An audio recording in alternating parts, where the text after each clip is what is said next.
El texto principal de la lección de esta semana se encuentra en el libro de Hechos, el capítulo 26 y el versículo 28. En este versículo se encuentra la famosa declaración de Agripa, que después de oír el llamado de Pablo, él respondió de la siguiente manera: por poco me persuades a ser cristiano.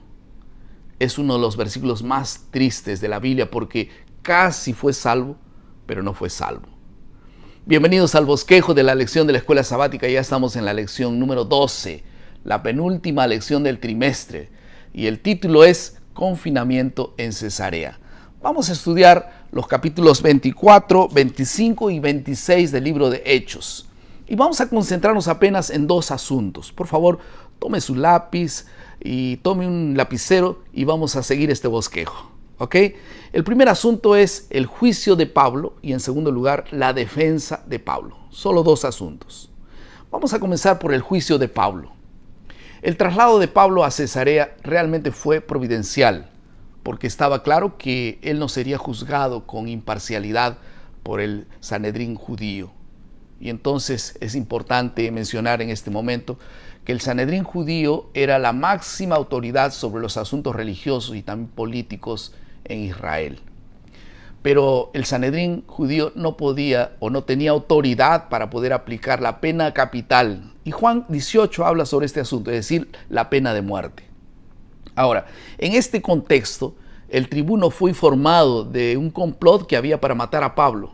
Así que él hizo los arreglos necesarios para que pudiese llevar a Pablo a Cesarea para ser juzgado con imparcialidad. Cesarea era una ciudad que estaba más o menos a unos 110 kilómetros de Jerusalén, más o menos unas 70 millas, y allí vivía el gobernador. La Biblia dice que en ese tiempo Félix era el procurador, es decir, el gobernador, el responsable de juzgar el caso de Pablo. Y cuando nosotros leemos Hechos 24:1, es impresionante ver el tremendo despliegue de acusadores que habían venido para juzgar o acusar a Pablo. Y entonces ellos trajeron credenciales políticas y también sociales. Y la Biblia dice que el mismo sumo sacerdote apareció junto con los otros ancianos. Hechos, el capítulo 24 y el versículo 5 y 6 menciona que los judíos contrataron un orador famoso llamado Tértulo con el fin de poder convencer a Félix en contra de Pablo. Y Tértulo presenta tres acusaciones en contra de Pablo. Hechos 24, 5 y 6. En primer lugar, él dijo que Pablo era una plaga y también él promovía sediciones entre los judíos. En segundo lugar, él dijo que Pablo era cabecilla de la secta de los nazarenos. Y en tercer lugar, él dijo que había intentado profanar el templo. Claro, todas estas acusaciones eran totalmente falsas. Pero miren ustedes la habilidad de Tértulo. Él decía que Pablo era un agitador y esto era realmente un crimen capital en la legislación romana. Por otro lado, él afirmó que Pablo era cabecilla de una secta y esto insinuaba una especie de rebeldía contra Roma, algo que políticamente era muy peligroso. Entonces, luego de escuchar la defensa de Pablo y actuando dentro de sus derechos legales, Félix concluyó el juicio sin decidir nada. Qué lamentable, ¿no? Porque probablemente él estaba esperando algún soborno. Ahora, 2 años después, Festo asume el cargo y entonces ahora él tomaría cuenta del juicio. Y Hechos 25:9 dice que Festo quería agradar a los judíos y para ello tuvo la intención de poder enviar a Pablo de vuelta a Jerusalén para ser juzgado por el Sanedrín. Y entonces Pablo, temiendo que no sería juzgado con equidad, apeló a César.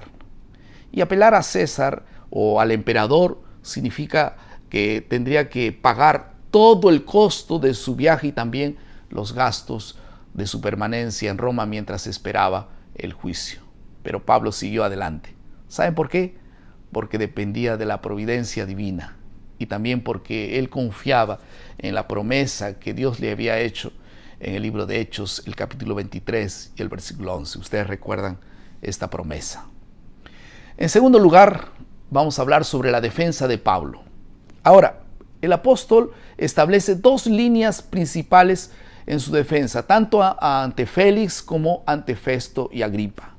En primer lugar, él niega cualquier maldad de su parte. Y en segundo lugar, él aclara el motivo verdadero de ser juzgado, que era la esperanza en la resurrección de los muertos.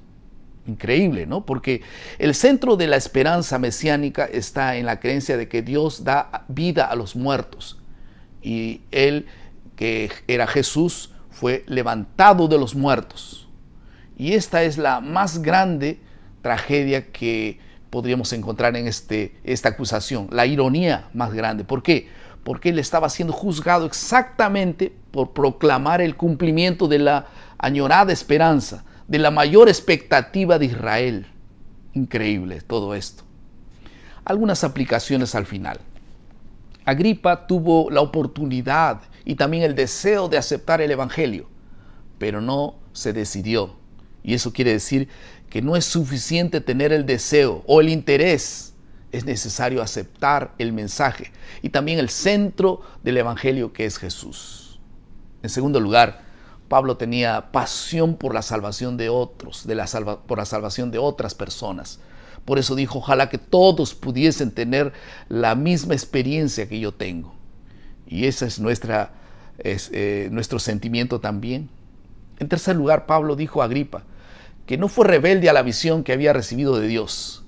Y cuán importante es ser fiel a la misión que Dios da a cada uno. Porque Dios tiene un plan y una misión y una visión para cada uno. Y al final de esta lección, ojalá que todos nosotros podamos ser fieles al llamado que Dios nos ha hecho. No es solo para ser salvos, sino para poder ir y comunicar el evangelio. Vamos a orar. Querido Padre, muchas gracias por tu palabra. Bendice, Señor, a aquellos que son enviados por ti para que digan y hablen en tu nombre en forma poderosa. En el nombre de Jesús oramos. Amén. Muchas gracias por estar con nosotros una vez más. Recuerden nuestro lema, maná, cada día, cada uno, cada mañana, es alimento para la vida. Que Dios los bendiga.